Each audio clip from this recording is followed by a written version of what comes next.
4 Pathan train के पीछे भाग रहे थे। 2 ट्रेन पर चढ़ने में कामयाब हो गए। लोगों ने कहा, खान साहब वेल डन। पठान बोला, खाक वेल डन।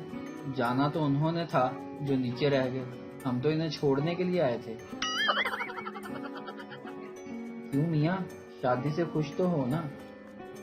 आदमी बोला, हाँ भाई, बड़ा खुश हूँ। बड़ा आराम हो गया हर चीज का। वक्त पर उठ जाता हूँ, वक्त पर नाश्ता करता हूँ, दफ्तर से देर भी नहीं होती, वक्त पर कपड़े इस्त्री होते हैं, साफ सुथरा घर रहता है, खाने पीने के औकात भी सही है, सेहत भी ठीक रहती है।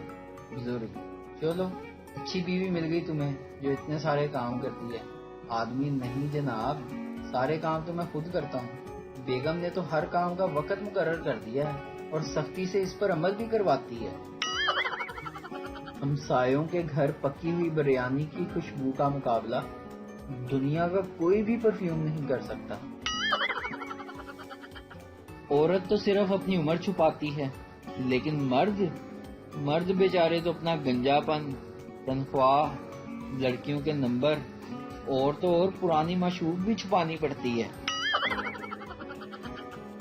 दुनिया के सारे खतरनाक काम एक तरफ और बर्तन धोती हुई लड़की को जाकर एक एक्स्ट्रा कप और प्लेट धोने के लिए कह देना, ये खतरा मोल लेना एक तरफ।